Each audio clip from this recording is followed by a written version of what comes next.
Roda a vinheta, Roda a professor. vinheta. Ninguém sabe o que acontece nos bastidores, só a gente que sabe. Só a gente, né? Só a gente que sabe. Bom, quanta chuva, Ezequiel, que tristeza dar essa notícia agora dessa senhora, né, sendo arrastada. Infelizmente, né, Sabrina, nossa ideia para essa semana era trazer algumas dicas de prevenção, de segurança para as Não pessoas, tá dando. para quem está indo para a praia, né? Como se prevenir na água, mas infelizmente a chuva não está dando trégua. Nós estamos Nem pras observando, notícias. nem para as notícias. As chuvas estão sendo realmente intensas. Nós agora conseguimos ter acesso a essas informações, né, Sim. de São Carlos. Uma triste notícia, uma notícia lamentável de se dar, até o porque dentro dos planos preventivos de defesa civil, Sabrina, toda vez que o governo lança essas operações chuvas de verão, que é o que está vigente agora, é justamente pensando na prevenção da vida, né? Quais atitudes serem tomadas, o que fazer, a autoproteção, para que nós não tenhamos que noticiar casos como esse. E aí vale novamente a gente lembrar que as dicas de proteção, quando nós falamos sobre autoproteção, é importante, não são informações em vão, não é uma frescura, mas na verdade salvam vidas. Porque esse caso especificamente de São Carlos, de acordo com uma amiga da vítima, dessa mulher que morreu nessa enxurrada, ela orientou a mulher horas antes para ela não encarar essa rua, não encarar a chuva. Porque é importante a gente lembrar, Sabrina, se a gente olhar as imagens, nós vamos observar que a rua que essa mulher estava atravessando era uma rua com declínio. Né? Ela não era uma rua plana, não era uma rua reta. Mas a gente está falando de uma rua com declínio e que a quantidade de água que caiu em São Carlos, 248 milímetros, muito mais do que foi emitido alerta, né? Foi emitido para 155 milímetros. Foi 248 milímetros em um dia. É muita água, muita chuva.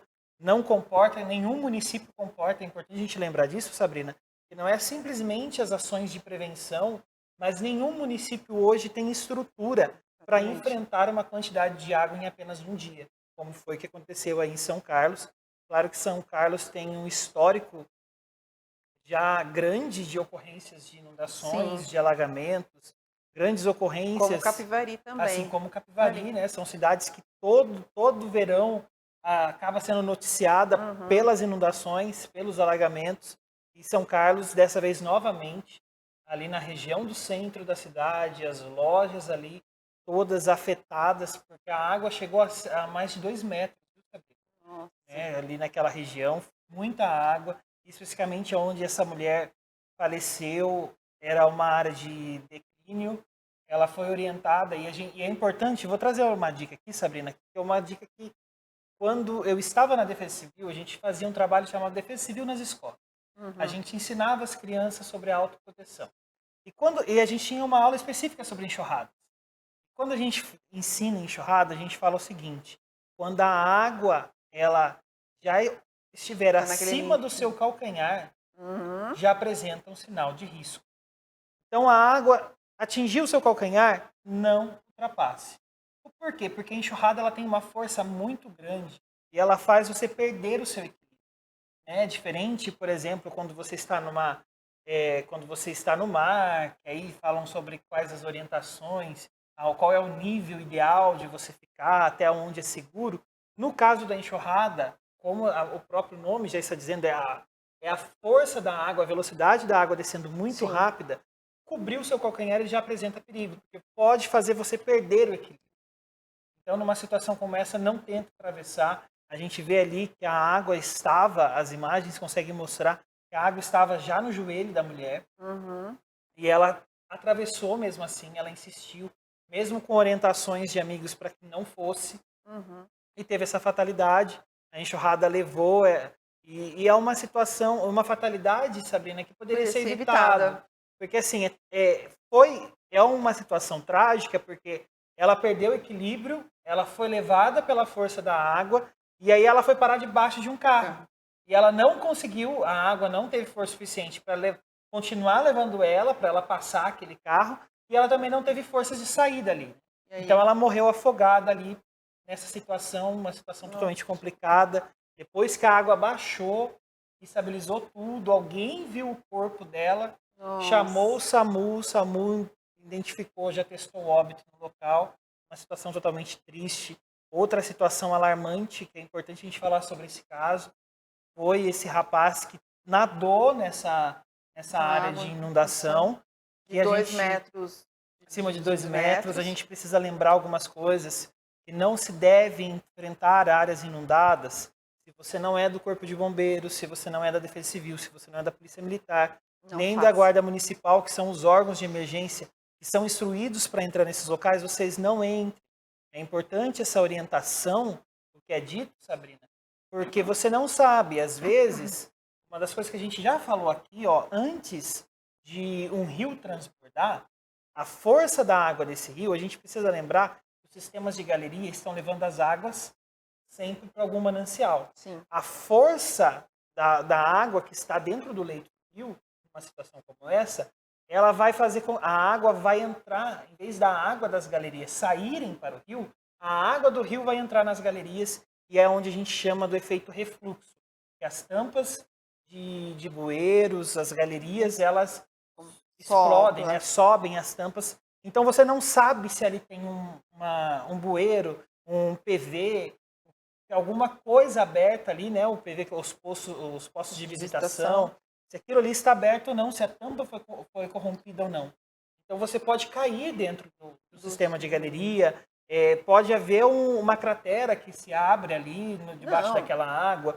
Então não se deve atravessar. E outras coisas que a gente tem que lembrar que é da própria saúde, porque dentro de um cenário como esse, existem riscos de doença, às vezes a água ela é misturada com esgoto numa situação de inundação. Isso é muito comum por conta desse refluxo que acontece.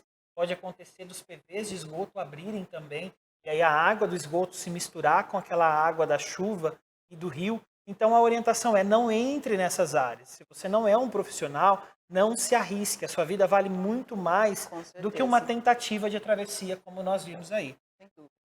Claro que Capivari também é uma situação complicada, lamentável. Aí a gente já tinha informado sobre a abertura das comportas da barragem, porém todas as comportas foram abertas. Sim.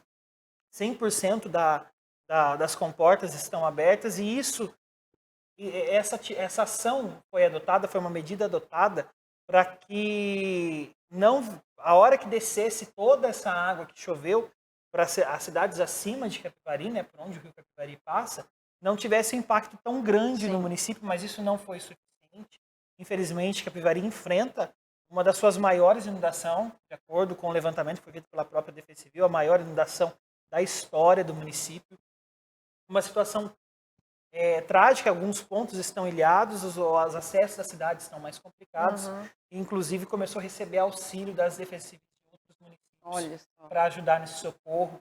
A regional está dando suporte, a regional de Defesa Civil de Campinas está dando suporte para Capivari. A informação que chegou para nós, a Defesa Civil de Santa Bárbara está em Capivari também prestando auxílio. É uma situação totalmente crítica e tão complicada, né, Sabrina? Véspera de Ano Novo, todo mundo se preparando, família, de repente você vê perdendo tudo por conta das fortes chuvas. Sim. Não é fácil, gente. Por isso tem que se prevenir, não fazer essas coisas sem pensar. E a gente sabe que vai ter chuva, gente. Vão continuar as chuvas, não é isso, Ezequiel? Vão continuar. E a gente precisa lembrar de uma coisa, Sabrina. As chuvas intensas durante todo o dia, aquelas chuvas generalizadas que nós anunciamos aqui no começo da semana, a previsão é que essas chuvas tenham uma trégua a partir da noite dessa sexta-feira. Então é assim, não é que não vai chover mais. Nós estamos falando que as chuvas intensas, de forma generalizada, elas vão dar uma trégua a partir dessa noite, dessa madrugada. Porém, a partir de amanhã, dia 31, até o dia 2, existem previsões de pancadas de chuvas. Aí essas pancadas de chuva são previstas como chuvas intensas, são aqueles temporais de verão. Estão previstas que essas chuvas ocorram sempre no final da tarde para o começo da noite. Então fica esse alerta, essa atenção. E no dia 31, dia 1º, dia 2, pode ocorrer novas chuvas. E essas chuvas com características de temporais. Então, aquelas pancadas de chuvas que duram em torno de 30 minutos, uma até 2, 3 horas, mas são chuvas intensas, né? Chuva muito forte, pode estar acompanhada de rajadas de vento, granizo. Então tem que ter essa atenção, porque isso está sempre predestinado a acontecer no final da tarde para o começo da noite. Tá.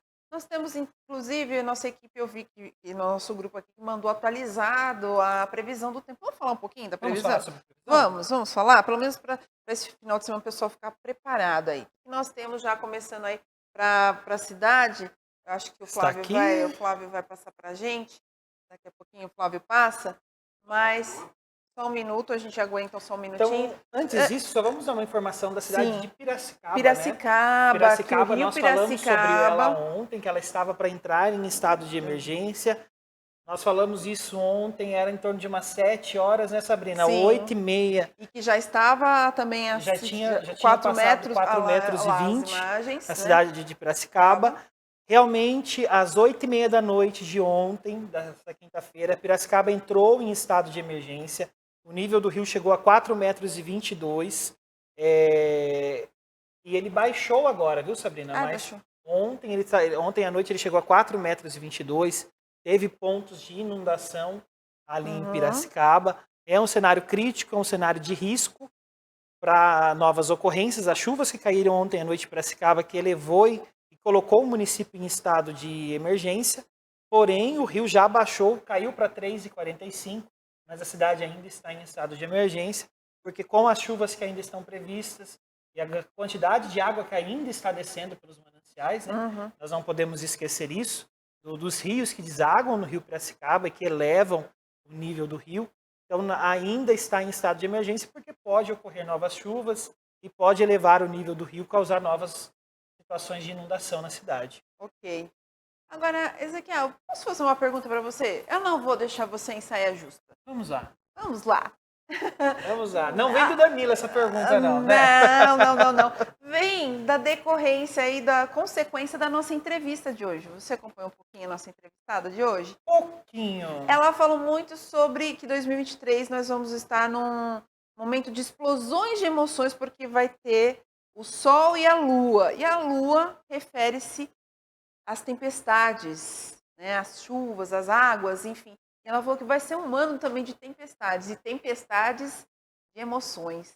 O que você pensa nisso, hein? Já que você fala tanto de chuva aqui para nós.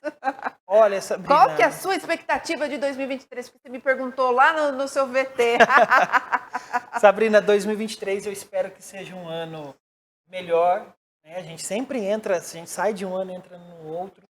Com expectativa de coisas melhores. Sim. Mas nós queremos um ano de estabilidade, né? Isso é importante. Embora aí a gente tenha uma previsão de tempo que mostra o verão instável, com momentos de oscilando de altas temperaturas, com chuvas acima da média. Vai ter altos e baixos, vai ter uma gangorra aí acontecendo no ano de 2023. Mas acho que o mais importante de tudo isso, Sabrina, é a gente encontrar um equilíbrio emocional. Foi isso que ela falou. Para saber lidar com esses altos e baixos, essas altas temperaturas, com essas com chuvas acima da média. Então, esses altos e baixos também nós vamos ter durante 2023. Eu acho que a palavra de tudo é o equilíbrio, né? A gente encontrar equilíbrio. Ele colou na entrevista, viu, gente? Que a Cristina falou de equilíbrio. Bom, vamos falar então como vão ficar as temperaturas. Vamos lá? Começando pela cidade americana, mínima de 19 graus. Máxima de 25, tá razoável, tá gostoso. Razoável, tá, né? A gente percebe, Sabrina, que as temperaturas elas deram uma baixada por conta desses dias constantes de chuva, né? Como foram dias que o maior predomínio foi de nebulosidade, né? O tempo ficou mais fechado, com nuvens mais carregadas do que predomínio do sol. Os poucos momentos de sol foram o sol de chuva, né? Que deixou um pouquinho abafado para proporcionar mais chuvas. Mas a gente percebe que não foi o suficiente para elevar as temperaturas, né? E chances aí de 80%. Agora, Sumaré diminui 10%, 70% de chance de chuva. E muda também a máxima para 27% e a mínima para 19%. A próxima cidade é da região de Campinas, que também é uma cidade bastante afetada aí com as chuvas. Mínima de 19%, máxima de 26%. E também com 70% de chance de chuva, igual Sumaré. E aí a próxima cidade, Itatiba, que é uma cidade bem quente também, mínima de 18, mais baixinho, máxima de 25 e com 80% de chance de chuva, igual Americana. Igual a Americana. A gente percebe, Sabrina, que a probabilidade de chuva ela deu uma diminuída, porque durante toda a semana nós mostramos que a probabilidade variou de 90%. Né? Exatamente. Agora a gente viu que alguns municípios caíram para 80%, outros para 70%, justamente porque a chuva perdeu essa característica agora de chuva generalizada, né? E vem são agora... intensos, mas não são tão fortes e generalizados como estavam. Sim, né? Que estava sobre todo o estado de São Paulo, a mesma intensidade, porque a mesma frente de umidade estava atuando de forma intensa. A gente percebeu que deu uma caída agora nessa probabilidade, porque as chuvas agora devem ocorrer nesse formato de pancadas de chuvas com riscos de temporais sempre no final do dia, começo da noite, porque aí vai variar muito com o predomínio do sol. Sim. Então, nas cidades onde tiver ali maior predomínio de sol, com maior radiação, formando aquela bolha que a gente fala, né, sobre a atmosfera, que é o abafamento, a maior probabilidade de chuvas fortes e até temporais para o final do dia. Ok. Bom, desejo 2023 para você menos chuva. 2023 maravilhoso para a gente, né, Sabrina? Equilíbrio. Com equilíbrio, estabilidade, por mais que o tempo oscile, que nós possamos permanecer estáveis. Né? Exatamente. Eu desejo a todos vocês aí em casa, nossos internautas, vocês que acompanham o nosso trabalho aqui da Rede Todo Dia. Quando eu falo rede, é porque realmente não é só aqui a TV Todo Dia, mas é o trabalho da equipe do portal, é o trabalho do pessoal das redes sociais, das mídias sociais, é o trabalho de quem está nos bastidores, é o trabalho de quem está no RH, é o trabalho de quem está na administração, no comercial, é a rede, né? Então, a Rede Todo Dia aqui, em nome da Rede Todo Dia, queria desejar a todos vocês um excelente 2023, com muita saúde, principalmente, eu falei aqui para a nossa equipe, né, na hora que a gente fez aqui uma reunião com todo mundo, falou assim, olha, o principal é a saúde, gente, porque sem saúde, a gente não faz mais nada. Então, a saúde, com ela, a gente corre atrás de tudo o que a gente quer, dos nossos objetivos, dos nossos planejamentos, como o Ezequiel falou na matéria, a nossa listinha de prioridades para 2023, a gente só vai conseguir fazer se tivermos saúde. Então, saúde em primeiro lugar, claro que cada um com a sua fé, com, né, o que cada um sente no seu interior, mas saúde e que a gente possa, com muito equilíbrio, né, e com estabilidade, realizar os nossos desejos, os nossos sonhos. E não esquecer do planejamento, né, Sabrina? Para a gente não perder o foco. Sim, sem planejamento e determinação, como foi falado nas reportagens, nas matérias, nas dicas sobre concurso público, sem isso você também não vai para frente. Então a gente tem que também ter o equilíbrio, a determinação, a estabilidade, para que a gente possa conquistar os nossos desejos, nossos sonhos profissionais, de vida particular, enfim, em qualquer momento. Não acontece, né, gente? É isso aí. Desejo um ótimo 2023 para vocês, Ezequiel. Para você também, Sabrina. Feliz ano novo. Feliz ano novo. E nós vamos nos encontrar aqui novamente na segunda, né? Com certeza. Será que você vai falar que vai ter sol ou vai ter mais chuva, hein? Que fique para 2023. Que já tá aí. Gente, um grande abraço para vocês. Obrigada a todos pela companhia. Tchau, tchau.